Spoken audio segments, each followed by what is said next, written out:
তো আজকে আপনি জানতে পারবেন এই 40% জায়গাতে কোন জাতের তেলাপিয়া আপনি চাষ করবেন, কোন জাতের তেলাপিয়া চাষ করে লাভবান বেশি হওয়া যায়, এবং কি এই যে 40% জায়গাতে তেলাপিয়া চাষ করবেন সেক্ষেত্রে আয় ব্যয়ের হিসাবটা বের করার চেষ্টা করবো। প্রথমে আসেন যে এই 40% জায়গাতে আপনি যখন তেলাপিয়া চাষ করবেন সেক্ষেত্রে 10,000 পিস তেলাপিয়া আপনি চাষ করতে পারবেন। 10,000 পিস তেলাপিয়া চাষের পুকুরে দিলেন, নার্সারি করতে হবে না, নার্সারি করবেন কি 12,000 পিস তেলাপিয়া, 2,000 মাছ আপনি বাদ দিবেন, যেহেতু কিছু মাছ ছোট বড় বের হবে, যেহেতু হাতের আঙ্গুল 5টা যেমন 100 মান না, এরকম মাছ তো কিছু ছোট বড় বের হবে। বিক্রি করার সময় আপনি তেলাপিয়া সাইজ দিতে পারে 4 পিসে কেজি অথবা 3 পিসে কেজি, অর্থাৎ আপনি 1 মাস নার্সারি করছেন, 3 মাস চাষ করলেন।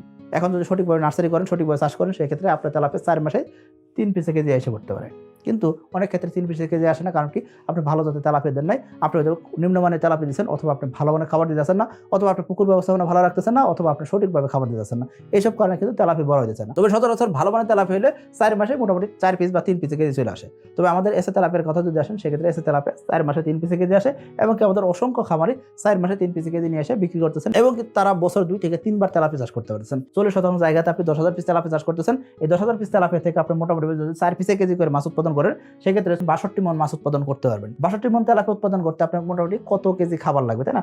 62 গুণন 1.3 অর্থাৎ 81 মণ খাবার আপনি খরচ করতেছেন যখন 4 পিসে তেলাপিয়া উৎপাদন করছেন। আমাদের এসে তেলাপিয়া খামারি কি করতেছেন? আমাদের এসে তেলাপিয়া খামারি উৎপাদন বেশি করছেন, 83 মণ মাছ উৎপাদন করছেন। 83 মণ গুণন 1.3 অর্থাৎ 108 মণ বা 110 মণ খাবার উনি খরচ করতেছেন। তো তেলাপিয়া মাছ আপনি 4 পিসে কেজি নিয়ে আসলে 140 টাকা থেকে 160 টাকা কেজি দরে বিক্রি করতে পারেন। তো আমরা ধরলাম 140 টাকা দরে আপনি বিক্রি করবেন। তাহলে 140 টাকা দরে যদি আপনি বিক্রি করেন, 140 গুণন 62 মণ মানে হলো আপনার 3.5 লক্ষ টাকার মাছ আপনি বিক্রি করতে পারবেন। যখন আপনি তেলাপিয়া 3 পিসে কেজি আসছে, তখন আপনি কি করছেন? 83 মণ মাছ উৎপাদন করছেন, 83 গুণন 160 অর্থাৎ 5.5 লক্ষ টাকার উপরে আপনি মাছ বিক্রি করতে পারবেন। যখন আপনি মোটামুটি 62 মণ মাছ উৎপাদন করছেন, এই 62 মণ মাছ উৎপাদন করতে আপনি 3 লক্ষ টাকা খরচ করবেন। এটা হলো আপনার 4 পিসে কেজি যখন তেলাপিয়া আসছে, সেই সময় আপনি 3 লক্ষ টাকা খরচ করলেন, 3.5 লক্ষ টাকার মাছ বিক্রি করলেন, অর্থাৎ 50,000 টাকা লাভ হলো। এর পাশাপাশি কিন্তু আরেকটা জিনিস আপনি লাভ করতেছেন, সেটা কি কার্পজাতীয় মাছ। প্রতি শতাংশে 5 পিস করে কার্পজাতীয় মাছ দিচ্ছেন, 200 কেজি মাছ উৎপাদন হচ্ছে। 200 কেজি মাছের বর্তমান বাজার দর যদি হিসাব করেন, সেক্ষেত্রে 40,000 টাকা, 40,000 যোগ হলো 50,000 টাকা তেলাপিয়া তেলা, এই 90,000 টাকা লাভ বেড়ে যাচ্ছে 4 মাসে যখন আপনি তেলাপিয়া 4 পিসে কেজি আসছে। কিন্তু আমাদের এসে তেলাপিয়া চাষিরা আরো বেশি লাভ করতে পারেন। তারা কি করতেছেন?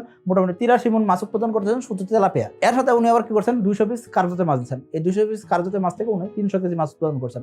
300 কেজি কার্পজাতীয় মাছের দাম কত? 60,000 টাকা। মেন চাষ তো উনি তেলাপিয়া, তেলাপিয়া থেকে উনি লাভ করতেছেন 5,60,000 মাইনাস 3,90,000, 1,70,000 টাকা তেলাপিয়া থেকে লাভ, আর 60,000 টাকা কার্পজাতীয় মাছ থেকে লাভ। এই টোটাল লাভ হলো 2,30,000 টাকা আমাদের একজন এসে তেলাপিয়া চাষির।